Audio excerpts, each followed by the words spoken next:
You know. Alright, so welcome back again dito sa ating vlog. So for today's vlog guys, eto. So maganda-ganda na yung panahon.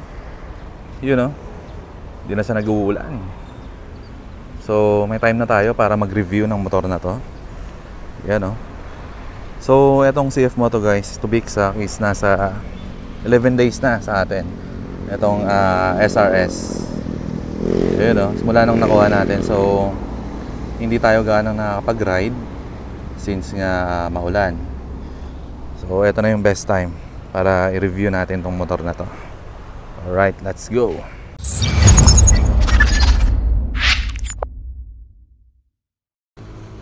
Alright, so ito yung kanyang side profile. Yun no. So makikita nyo guys, napaka-pogi ng bagong CF Moto 450 SRS. So ano ba yung pinagkaiba ng SR sa SRS? So basically makikita nyo, yan yung unang mapapansin nyo. So naka pro arm siya guys, yan, or tinatawag nilang single sided swing arm. And then dito yung kanyang underbelly na exhaust. So basically yan yung pinagkaiba nila. And then dito sa fairings niya guys, yan, alam ko iba na rin to yung mga butas-butas niya doon sa aerodynamic. So alam ko iba na, kumbaga naka facelift na yung kanyang side fairings. Then dun sa kanyang makina, alam ko it's the same from the CF Moto 450 SR. Alam ko wala silang binago doon. Then same pa rin na Brembo na 2-pot caliper. Yan, same pa rin na inverted na front suspension.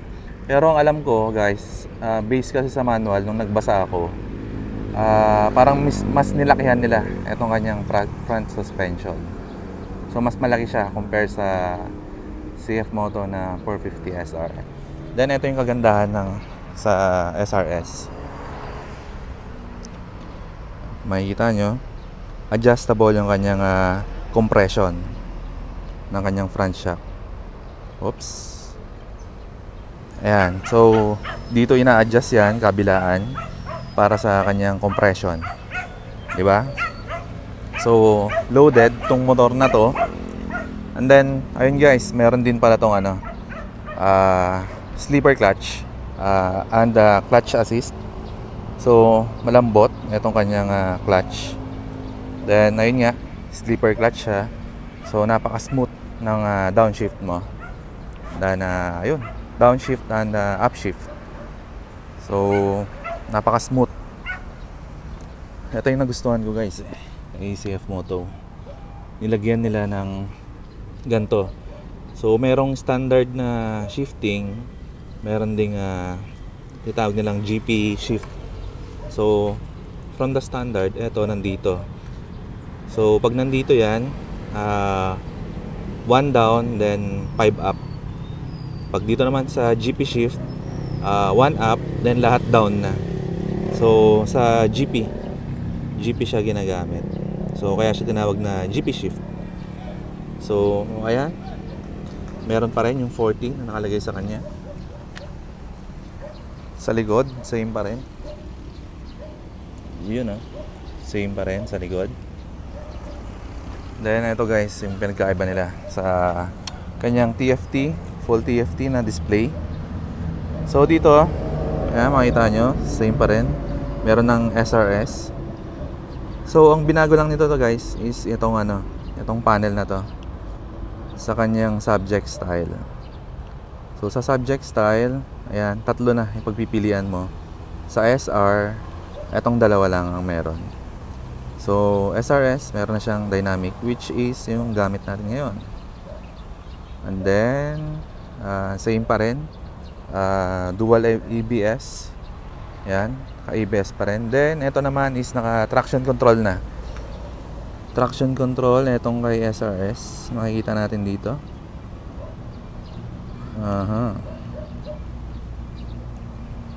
Ayan, so may TCS siya. So pwede mo siyang on or off. TCS meaning is traction control system. Alright, so ride natin siya. Yun, oh. So ito yung pinakagusto ko sa kanya, guys. 270 crank.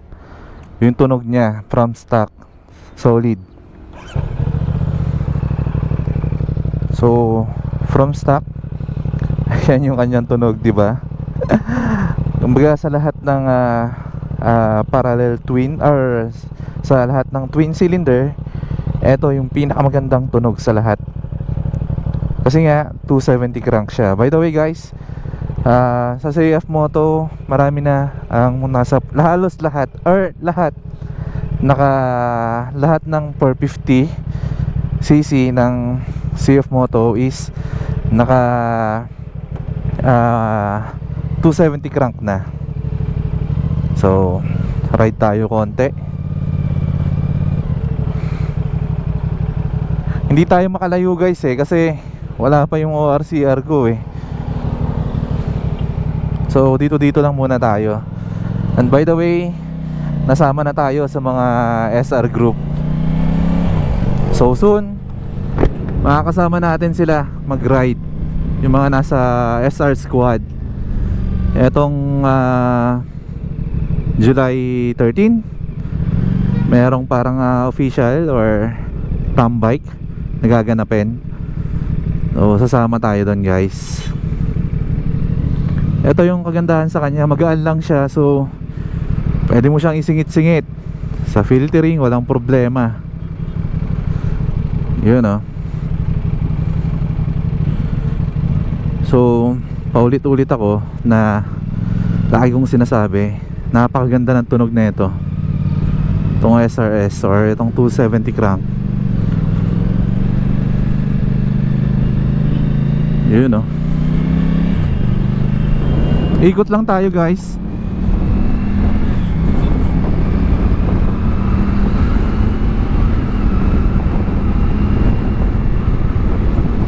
Grabe. Parang sinasabi niya, biritin mo ako. Biritin mo ako, pero chill ride lang. Kumbaga, chill ride lang tayo. Alright. So ayun nga, gaya na sabi ko, itong motor na to is equipped ng sleeper clutch. Ayan, napaka-smooth na ng kanyang downshift and upshift. Yun yung nagustuhan ko sa kanya. Then itong clutch niya, napakalambot, guys, oh. Kahit isang daliri lang, oh. Oh, pakaganda. Yun, oh.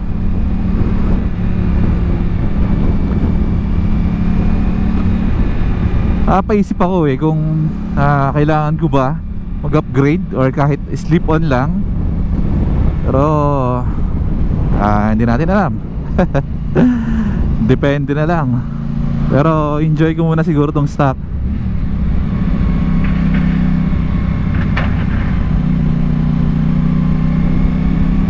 Solid.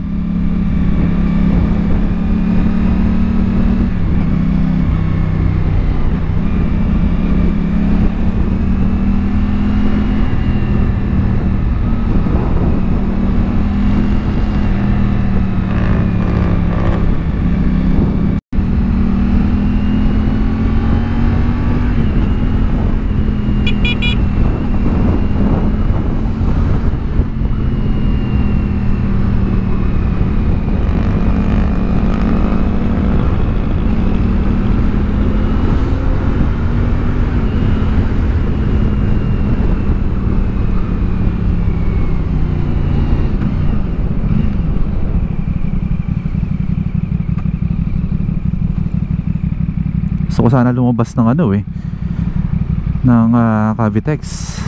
Kaya lang wala pa tayong ORCR eh. Ay. So kumusta yung kanyang riding position? Okay naman. Masanay din. Yung sinasabi nilang sakit sa likod, parang hindi ko naman nararanasan.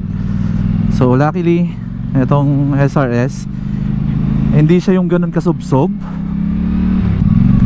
So ayun, pabalik na ulit tayo dito sa amin.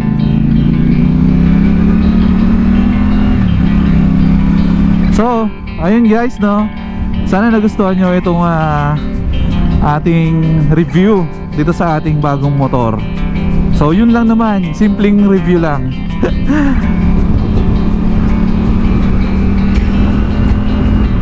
Nag-enjoy ako sa kanya pag siya yung daladala ko, di ba? Maging proud na lang kung anong meron. Huwag mo na isipin kung saan gawa yan, di ba? Importante, tangina, nag-enjoy tayo. So ayun guys, kita-kits tayo ulit sa ating next video, no? Ayan, kita-kits tayo sa ating next video. So tulad ng dati, dito ko na lang ulit tapusin na itong ating video. So sana nagustuhan nyo itong mga content natin. Walang tayo content dito, purong pagmumotor. Alright, kung hindi ka pa nakapollow, please follow naman. Alright, peace out.